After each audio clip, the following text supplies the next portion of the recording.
सर्व आदरणीय विद्यार्थी मित्रांना नमस्कार. नेट आणि महाराष्ट्राची सेट परीक्षा तयारी करणारे सर्व माझे भाऊ बहीण मित्र यांना नमस्कार करून मी आपला धानय्य सर अक्कलकोट. तर सर्वप्रथम मी तुम्हाला एक प्रामाणिक शब्द देतो की नेट परीक्षा आणि सेट परीक्षा खरंच सोपे असतात. या परीक्षा तुम्ही नक्कीच उत्तीर्ण होणार. कोणीतरी सांगेल की हा पेपर हार्ड असतो, खूप कठीण आहे, आपल्याकडून होणार नाही. कृपया या शब्दापासून अलिप्त होऊन हे पेपर खरंच सोपा आहे हे मी अनुभवलं. नेट पेपर आणि सेट पेपर उत्तीर्ण होत असताना आपल्याला दोन मार्ग आहे. कठीण मार्गाने सुद्धा आपल्याला रिझल्ट मिळतो आणि सोपा मार्गाने सुद्धा रिझल्ट मिळतो. मी आधी कठीण मार्गाने जाऊन मग नंतर मला जे सोपा मार्ग सापडलेला आहे ते सोपा मार्ग मी तुमच्या समोर सांगणार आहे. नेट सेट उत्तीर्ण करण्याची नैतिक जबाबदारी माझा. कृपया तुम्ही मी जे सांगतोय माझ्या वाक्यावर माझ्या शब्दावर तुमचा पूर्णपणे विश्वास पाहिजे. मी आता पेपर क्रमांक 1 चा जो संपूर्ण सिलेबस आहे त्याचा मी टप्प्याटप्प्याने छोटे व्हिडिओ करून मी त्या व्हिडिओच्या माध्यमाने तुम्हाला येऊन पोहोचणार आहे. तर पेपर क्रमांक 1 चा अभ्यास करत असताना कसं नियोजन केलं पाहिजे, किती अभ्यास केला पाहिजे, आधी कोणतं घटक वाचन केला पाहिजे हे लक्षात घ्या. पूर्ण मनापासून सांगतोय, जे अतिशय हुशार विद्यार्थी आहे त्यांनी नेट परीक्षामध्ये GRF स्कॉलरशिप मिळवण्यासाठी पेपर क्रमांक 1 वरती खूप लक्ष द्या. आणि ज्यांना पास व्हायचंय त्यांनी सुद्धा पेपर क्रमांक 1 वरती लक्ष द्यायला पाहिजे.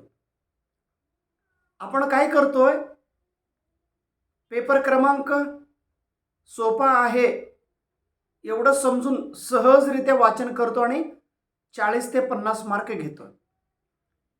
माझं मत असं आहे की तुम्ही पेपर क्रमांक 1 ला खूप लक्ष द्या, बारीक अभ्यास करा. मी आता सांगणारच त्याचा अभ्यासाची टेक्निक मी तुम्हाला सांगणारच आहे. पेपर क्रमांक 1 वरती भरपूर आपल्याला मार्क मिळवायचे आहे. तर सोप्या पद्धतीने पेपर 1 मध्ये आपल्याला 54 to 60 54 ते 60 मार्क मिळवायचा आहे. आणि पेपर क्रमांक 2 मध्ये 200 गुणांपैकी 100 गुण दोन्ही मिळून 150 टार्गेट ठेवलं की 100% तुम्ही रीच करणार. आता तुम्हाला छोटासा एक डिफरन्स सांगतोय. पेपर क्रमांक 1 आणि पेपर क्रमांक 2 मध्ये काय फरक आहे. पेपर क्रमांक 1 चा जो सिलेबस आहे, पाठ्यक्रम आपण म्हणतो, अभ्यासाची जे घटक आहे ते खूप कमी आहे, लिमिटेड सिलेबस आहे. ते प्रकरण आपण वाचन केले की संपतोय प्रकरण. पेपर क्रमांक 2 तसा नाही, ते खूप वास्ट सिलेबस आहे, खूप मोठा विस्तार अभ्यासक्रम आहे. पेपर क्रमांक 1 चा सिलेबस खूप कमी आहे. पहिला मुद्दा. दुसरा मुद्दा काय, पेपर क्रमांक 1 मध्ये जे एकूण 10 घटक आहे तो 10 घटक म्हणजे 10 वेगवेगळे विषय त्यांनी एकत्रित केलेले आहेत. म्हणून पेपर क्रमांक 1 मधील 50 जे प्रश्न तुम्हाला विचारणार आहे, 50च्या 50 प्रश्न सोपे असतात. Simple question, memory based questions, easy questions. हे मी माझा अनुभवाप्रमाणे सांगतोय. पेपर क्रमांक 2 मध्ये जे तुमचं वैयक्तिक विषय आहे त्याच्यामध्ये 100 प्रश्न जे विचारणार आहे ते 100चे 100 प्रश्न सोपे नसतात. तिथं 4 प्रकारचे प्रश्न विचारणार आहे पेपर क्रमांक 2 मध्ये. परंतु पेपर क्रमांक 1 मध्ये सर्व प्रश्न साधं सोपं विचारतात. तुम्हाला सिद्ध करून दाखवतो. यस, बिलीव्ह मी. आणि तिसरं काय, पेपर क्रमांक 1 मध्ये जेवढं आपण अभ्यास करतो तेवढं आउटपुट आपल्याला मिळणार आहे. स्कोअर करण्याची संधी पेपर क्रमांक 1 मध्ये आहे. जेवढं शक्य तेवढं आपण मार्क घेतो पेपर 1 मध्ये, परंतु पेपर क्रमांक 2 मध्ये नाही. 100 मार्क घ्यायला yes, it's easy to get 100 marks. 200 पैकी 120 घ्यायला खूप कठीण जातो. 120 ते 140 अतिशय कठीण.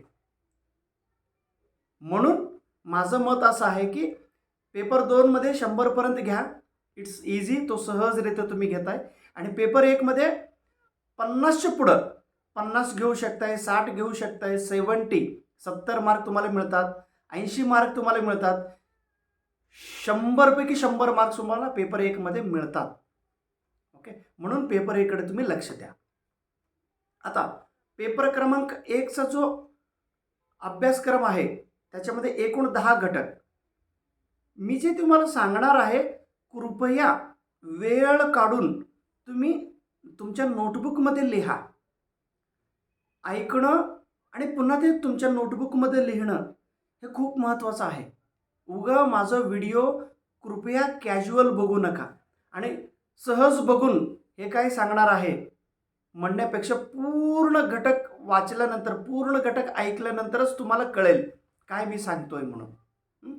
प्रत्येकाचा अनुभव, प्रत्येकाची बुद्धिमत्ता, प्रत्येकाची सांगण्याची उद्देश, प्रत्येकाचे अनुभव हे वेगवेगळे आहेत. तर फक्त मी आधी सांगतो की मी एक साधा शिक्षक, मी खूप हुशार नाही. I am not brilliant, I am ordinary व्यक्ती. तर एक ऑर्डिनरी व्यक्ती अभ्यास करून जर वेगवेगळ्या राज्यात मी परीक्षा देऊन पास झाल्यानंतर मला मिळालं जे काय अनुभव आहे ते अनुभव मी तुम्हाला सांगणार आहे. सांगत असताना मी दोन्ही अँगलने सांगतो, साधा विद्यार्थी आणि ब्रिलियंट विद्यार्थी. मग साधा विद्यार्थीने आधी काय केलं पाहिजे आणि हुशार विद्यार्थीने कसा अभ्यास केला पाहिजे हे तुम्हाला सांगतो. तर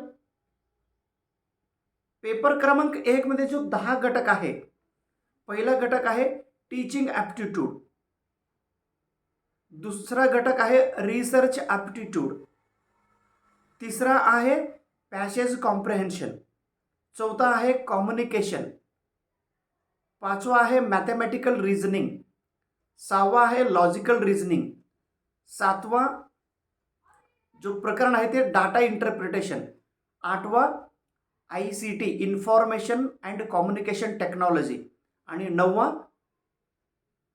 पीपल डेव्हलपमेंट अँड एन्व्हायरमेंट, आणि 10वा घटक आहे हायर एज्युकेशन. खरं सांगतो, हे 10 जे घटक आहे ना, एवढं सोपं घटक आहे. तर त्याचा प्लॅनिंगप्रमाणे आपण अभ्यास केला पाहिजे. ओके, 10च्या 10 घटक मी तुम्हाला व्हिडिओच्या माध्यमाने संपूर्ण घटक मी सांगणारच आहे. ते सांगायला मी आता निर्धार केलं. फक्त अभ्यास करत असताना जे 10 घटक आहे ह्या सिलेबसप्रमाणे वाचन न करता, जसं मी आता जे 10 युनिट आहे सिलेबसमध्ये त्या युनिटाने प्रमाणे वाचन न करता मी जसं सांगतो त्या सिक्वेन्सने तुम्ही अभ्यास करा, त्या स्टेप्सने तुम्ही अभ्यास करा. मग तुम्हाला थोडं सोपं जाईल आणि 100% तुम्हाला चांगला मार्क पेपर 1 मध्ये मिळणार म्हणजे मिळणारच. ओके, आता ज्यांचं ह्या 10 घटकामध्ये 6 प्रकरणं हा मेमरी बेस्डवरती असतो. मेमरी बेस्ड म्हणजे आपण अभ्यास केला पाहिजे, ते लक्षात ठेवला पाहिजे आणि पेपरमध्ये लिहायला पाहिजे आठवण करून. त्याला स्टडीची गरज आहे. 6 प्रकरण म्हणजे 60 मार्कासाठी. आणि 40 मार्कासाठी 4 प्रकरण जे आहेत ते फक्त प्रॅक्टिसवरती तुम्हाला मार्क मिळतो. सरावासाठी तिथं दररोज तुम्ही सराव केला तर तुम्हाला तिथं मार्क मिळतात.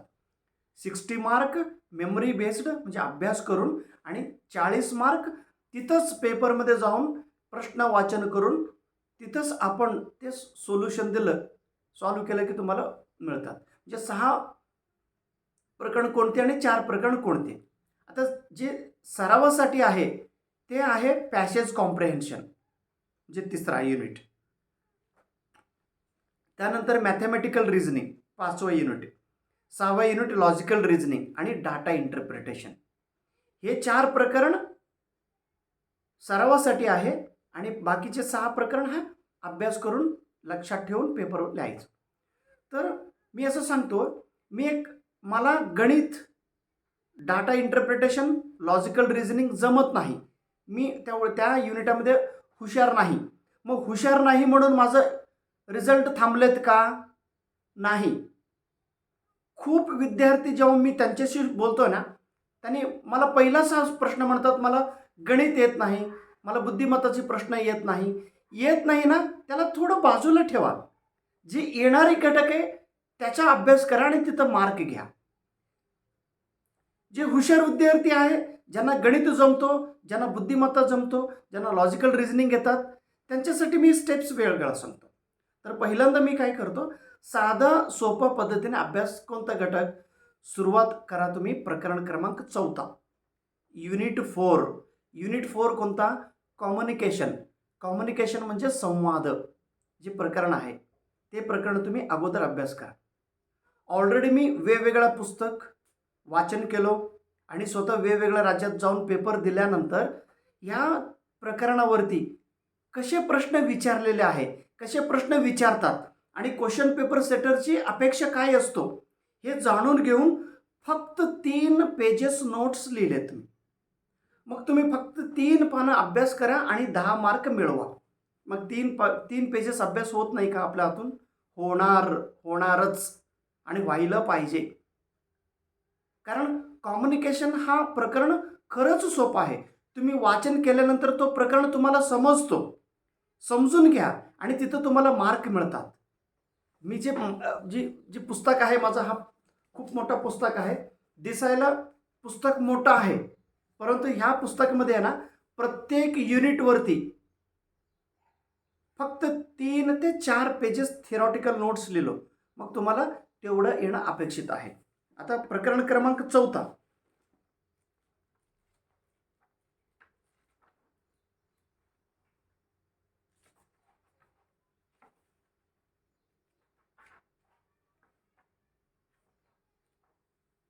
एक से 7 पेजेस.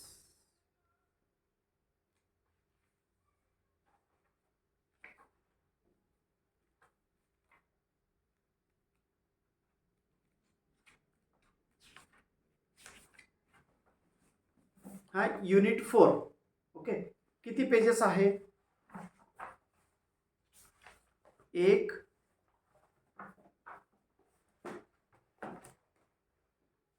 2, 3 आणि पुन्हा इथं प्रश्न सुरू होतो. म्हणजे 3 पेज आपण अभ्यास केला की 10 मार्क आपल्याला मिळणार आहे.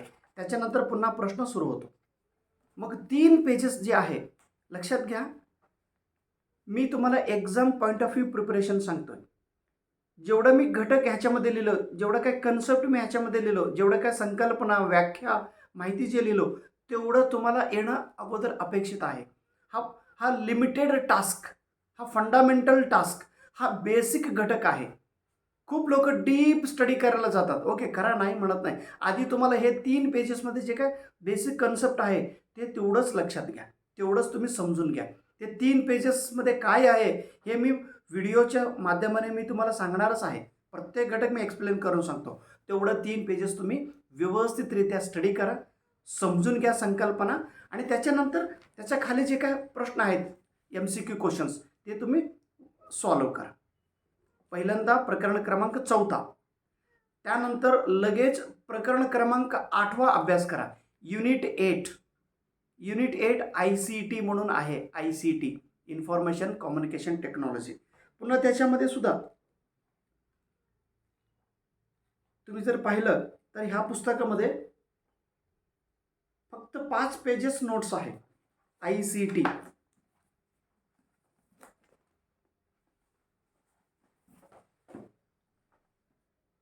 1, 2, 3, 4 आणि 5 आणि पुन्हा प्रश्न सुरू होतो.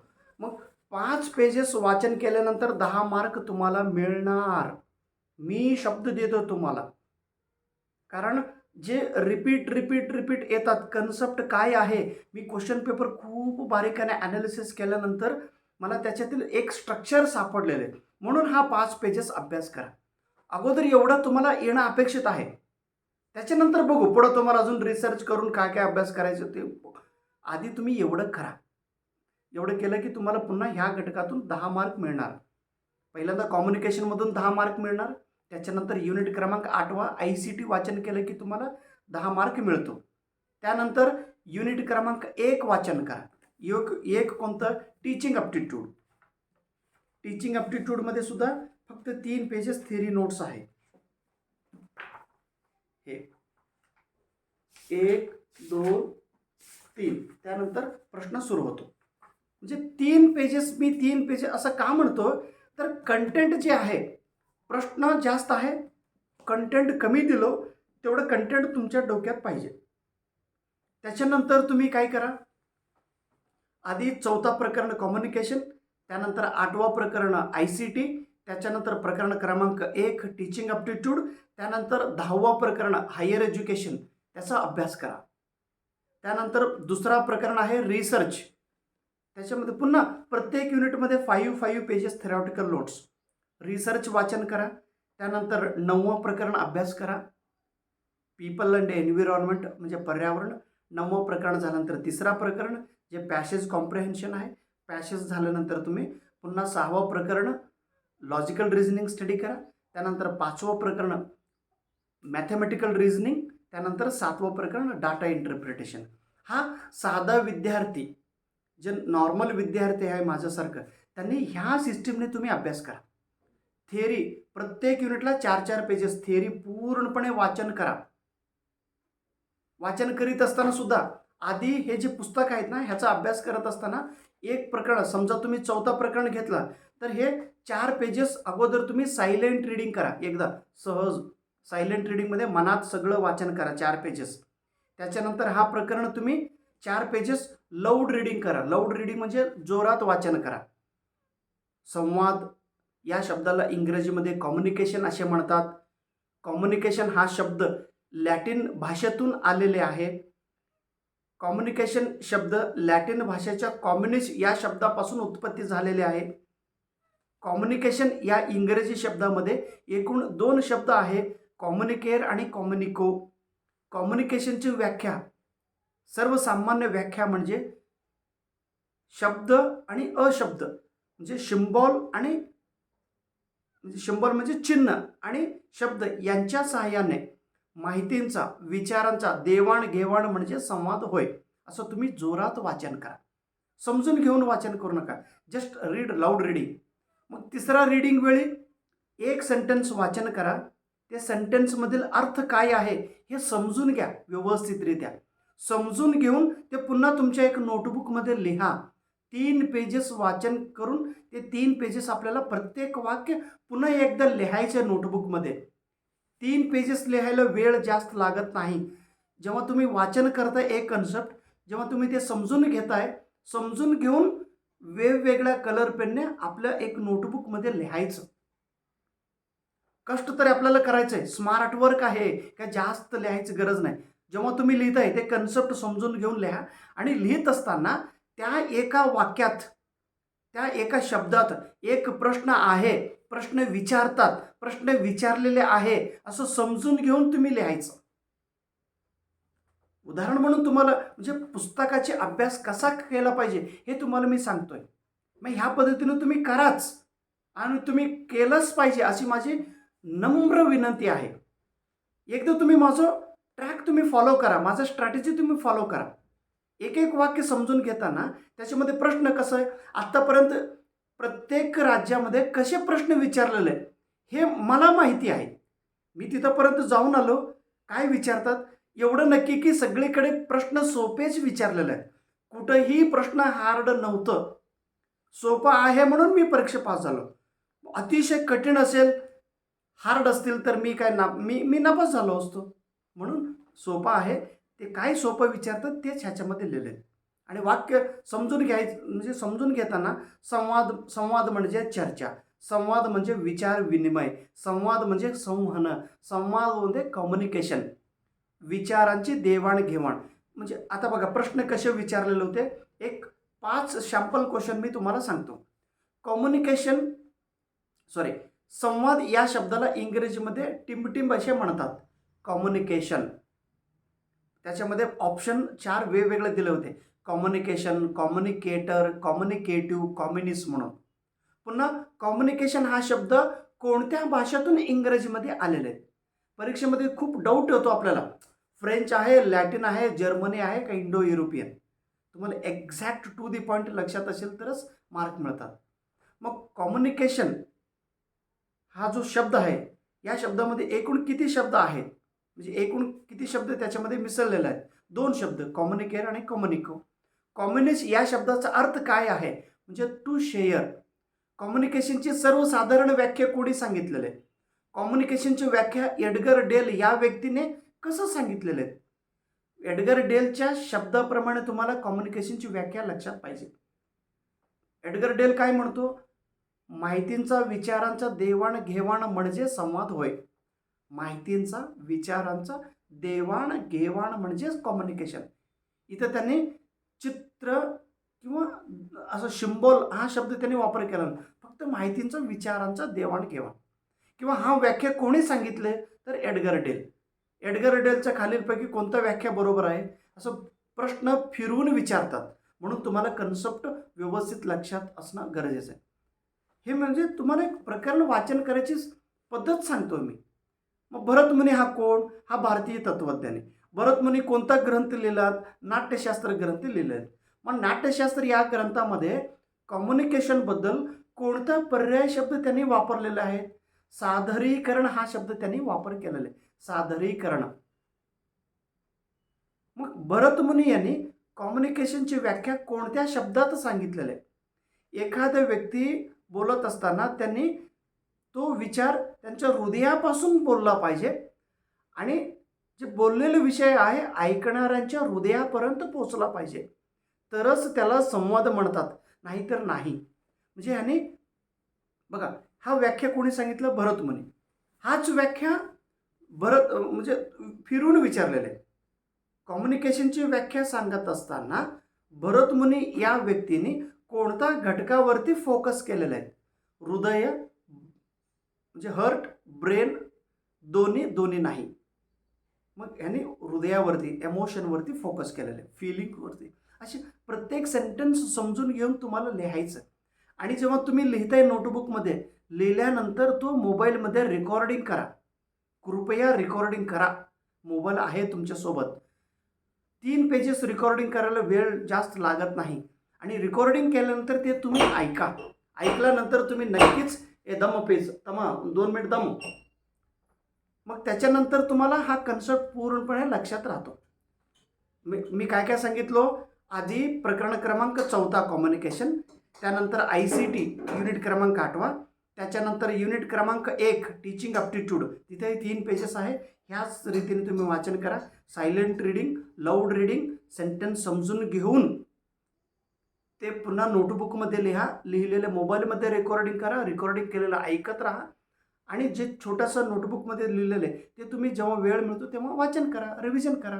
आणि जेव्हा वेळ मिळतो तेव्हा तुम्ही ऐका. कारण 3 पेजेस वाचन करून, लिखाण करून, रेकॉर्डिंग करून ऐकायला वेळ जास्त मिळत नाही, म्हणजे वेळ जास्त लागत नाही.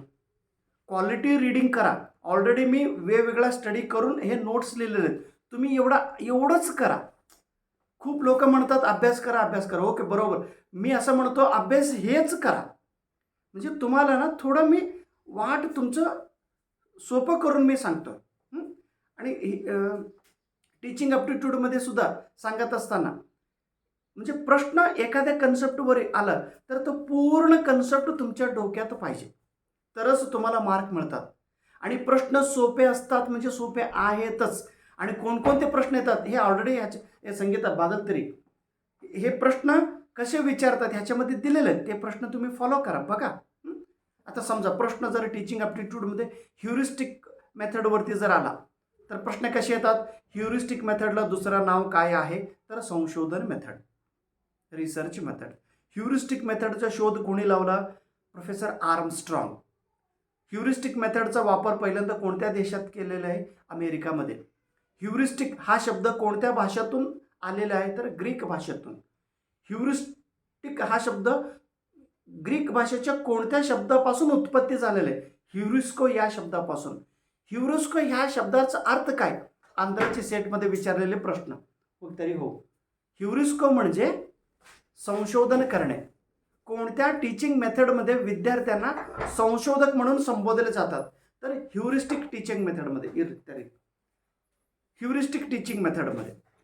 मग ह्युरिस्टिक टीचिंग मेथडचा फायदा काय होतो? तर ह्या मेथडमध्ये जे विद्यार्थ्यांनी